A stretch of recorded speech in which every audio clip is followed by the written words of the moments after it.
ndagukunda cyane rwose, ndagukunda cyane mukama, uri umwami wanjye, reka ndabivuge ko ndagukunda cyane rwose,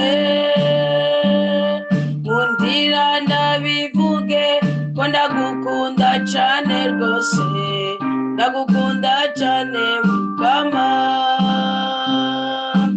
uri umwami wanjye, reka ndabivuge ko ndagukunda cyane rwose.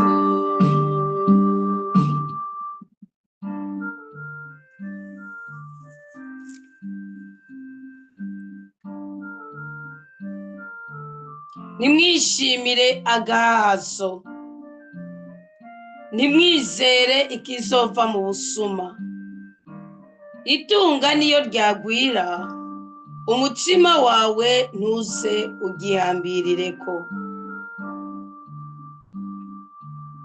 Imana yaravuze rimwe, naje numva ibintu bibiri. Icya mbere ko ubukomezi ari ubw'Imana, icya kabiri n'ubuntu bukaba ubw'Imana umuhanyi wacu, nkako ni wewe uhembera umuntu icyo yakoze. Si iby'agaseseshwa rumuri, Imana iradukunda kandi ishaka kuduhoza kw'impanuro zayo. Imana iradukunda kandi iratwishimiye. Imana iradukunda kandi iratunezererewe. Imana iradukunda kandi iradushaka. Irashaka kubona tunezerewe, irashaka kubona duhimbawe, irashaka kubona dutewe iteka, irashaka kubona duteturuwe mu makuba atandukanye. Iri jambo ry'Imana riri muri Zaburi ya 62 umurongo wa 11 gushika ku wa 13. Imana iratubwiye ngo nimwishimira agahazo. Wewe umutima wawe wari waramaze kwiyakira kandi uhahajwe kandi umerewe nabi kandi bitameze neza, ekada Imana irakubwiye ngo ntukishimire agahahazo, ntukishimire agahohotero, ntukishimire ubugome cyangwa ubushobozi bw'abagome bagukikije, ngo ntukizere kizova mu busuma. Ya mugenzi wawe ariko arakwiba, ariko arakudihisha amakuba, yaba mugenzi wawe ariko akomerera nabi,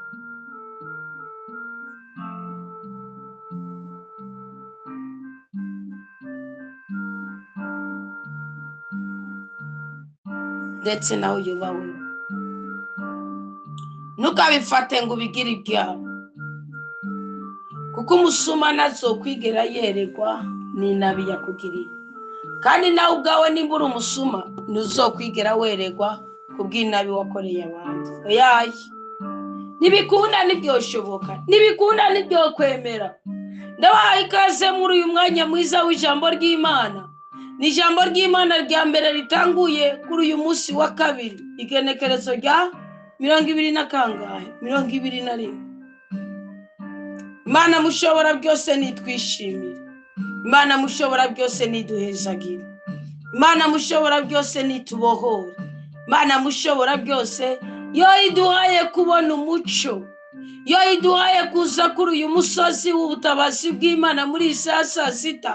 Ntiribwemere ko wishimira agahahazo, ntiribwemere ko utungishwa n'ubusuma, kandi ntiribwemere ko abangushi nabo nyene batungishwa n'ubusuma. Nibyo kunda.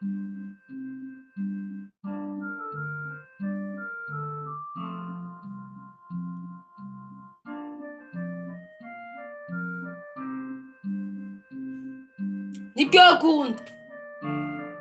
Imana mushobora byose nitwemere kandi twemeze. Imana mushobora byose nitunezereze kandi duteto.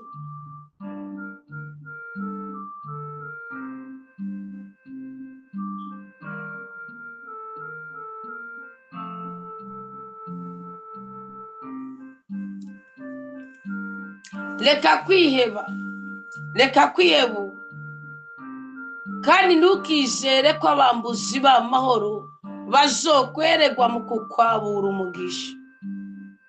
Oya nibyo kunda.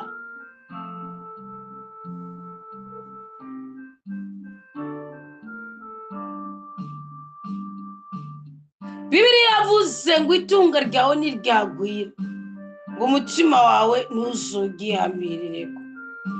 Kuko Imana yaravuze rimwe, nanje numva ibintu bibiri. Wari ukwiye kumva icyo Imana iyagira abakunzi bayo. Wari ukwiye kumva icyo Imana iyagira abana bayo. Wari ukwiye kumva icyo Imana iyagira abayikunda. Wari ukwiye kumva icyo Imana iyagira abasabyi bayo.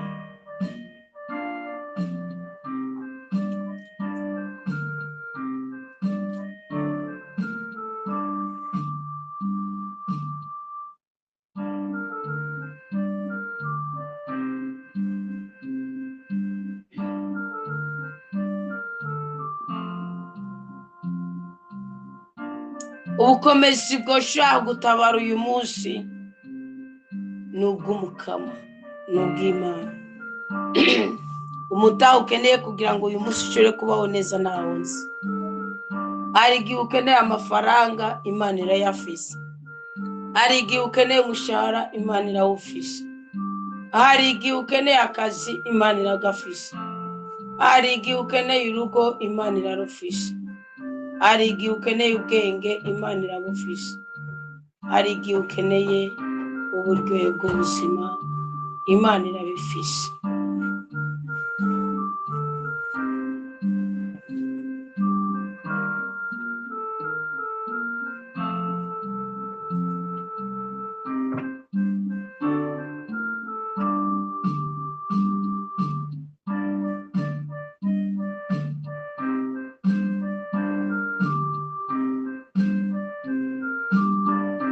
Muze tukenyere zigume gusa kandi amatara yacu yameyaga. Mwirinde ikibi n'inkomoko yacu. Mwirinde igisuzuguro n'inkomoko yacu. Mwirinde icyaha n'inkomoko yacu.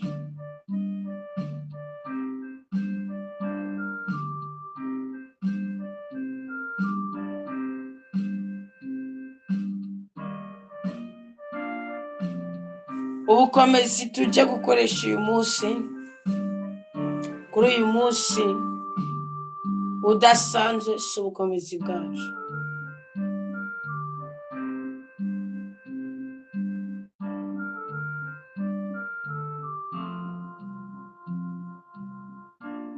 Ubuntu bwawe Mukama nibwo bwonyine bushobora kudufukafuka, ariko gusa ubukomezi bwawe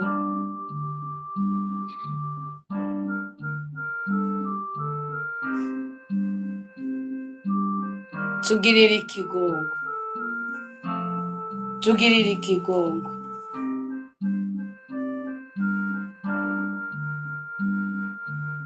Uri Imana yacu, tuje kukurondera bugica, kandi tuje kukuronderana umutima unyotewe, ubuhigwe bukomoka iwawe.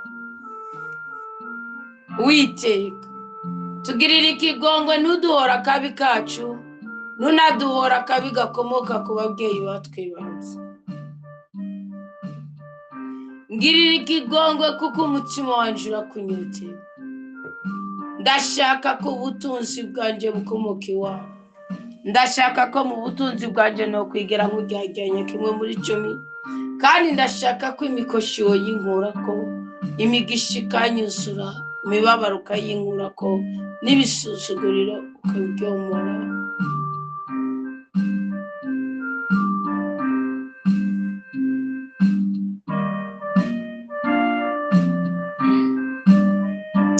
Mu izina rya Yesu Kristo.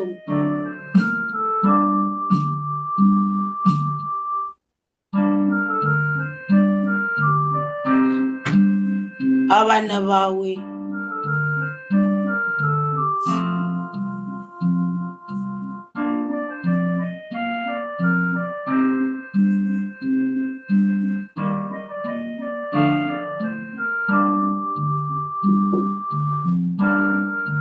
dufise umwete wo kuza ukurondera.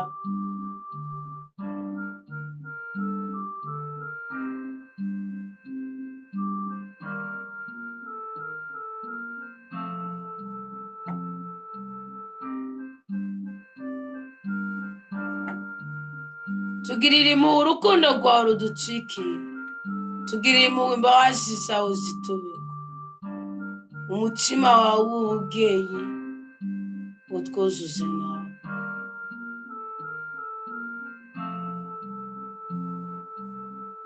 Umutima wawe w'impuhwe papa utwegereza hari umugisha watugeneye. Ewe Mana, uri Imana yacu. Muri uyu muturuturu tuzindutse kukurondera, kubera ko umutima w'abana ukunyoteye.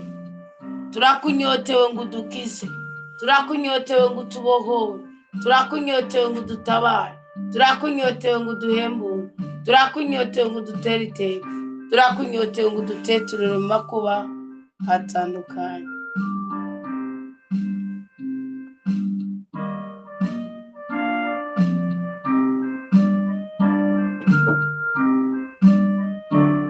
Ubuntu bwawe Mukama bundutira ubuzima.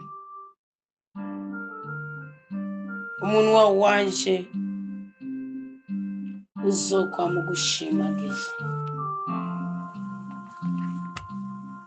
Nutugire neza kuko turabasabye bawe. Iri joro turashaka kuryama tukisegura kandi tukarota indoto nziza kandi nyerana. Iri joro turashaka kuba bawe. Iri joro turakwishikanyeko. Iri joro turakwihereje. Tugeragereshe kimwe muri 10 ndetse tubikugarukanire ari byo. Tugeragereshe ubutunzi bwawe kimwe muri 10 ndetse tukikugarukanire tudafise umutima w'idodomba, ahubwo dufise umutima ukenguruka.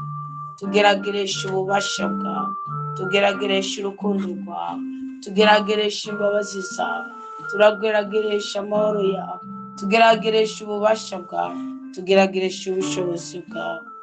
Mukama, garansura ibiganza kuri twebwe abana bawe. Mukama, akiza abagwayi babyutseho gusenga muri saha. Mukama, arabagize abana bawe. Hari abatuntuye kubera umwuka w'abarozi wasubiye kubyura ubwayo. Hari abatuntuye kubera abakinzi basubiye kuronka imbaraga. Hari abatuntuye kubera abarozi basubiye kuronka imbaraga.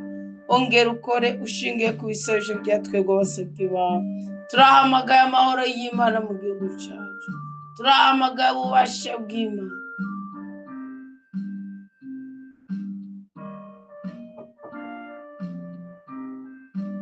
Mwasaraza kakindaro muri twe. Mwasaraza gahumanya ubuzima bwacu. Tugirira ikigongwe. Tugirira ikigongwe. Tugirira ikigongwe. Tugirira ikigongwe turabikwisabiye.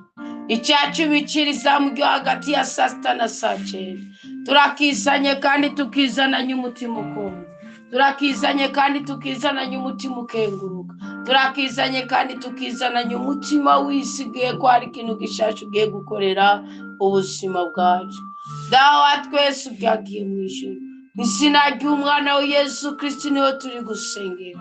Turagusabye wowe uri umwami w'abantu, turagusabye wowe uri umushobora byose, turagusabye wowe uri umugiraneza, turagusabye wowe uri umurengezi. Turenganura uyu munsi ntitukarenganye, turenganura uyu munsi ntitugateterwe, turenganura uyu munsi ntitukamara, turenganura uyu munsi ntitugatsindwe kandi turi imitwe muri byose. Yewe Yesu Kristo umwungere mwiza, ni wowe wenyine witwararika inama zawe. Ubu abana bawe bari kuri uyu musozi, abana bawe bari muri uyu muvukano, nawe n'inama zawe mu izina ryawe no mu bubasha bw'intsinzi ya Pasika. Kama Yesu Kristo ndagutakambira ungirire neza, uhezagira abana bawe kuko ibyo bagusaba byose barabifise. Ni wowe wari utwambariza iburyo kwa Data, natwe ubwacu ntitwacitse ibinege, twaje kwitabariza, twaje kwitakambirira.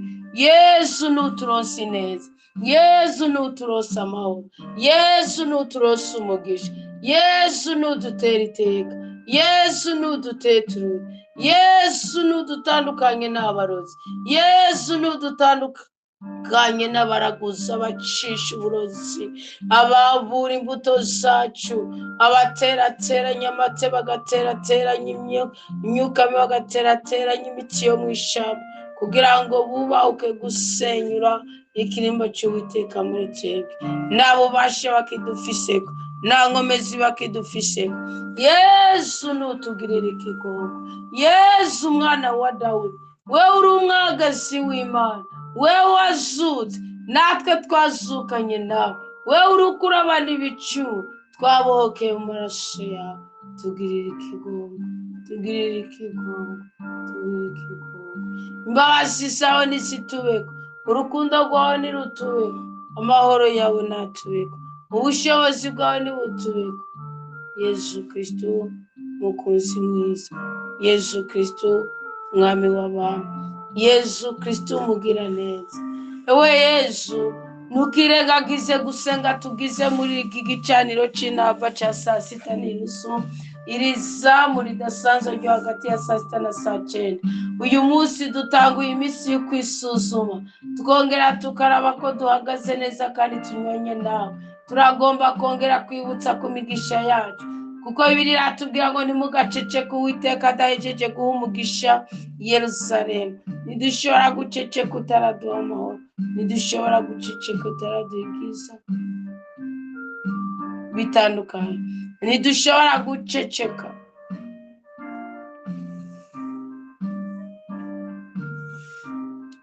utaratabara bariko baragutabaza, utarakisha bariko barakwivuza, utarabohora ababoshe.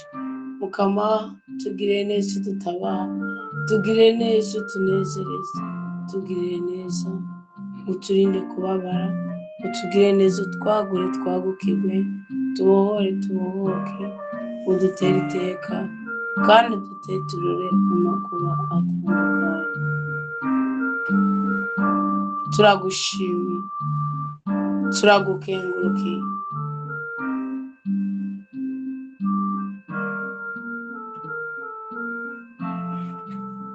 Urakoze, uragize neza. Ukomeze uduhe ijoro ryiza, ukomeze uduhe ubuzima bwiza.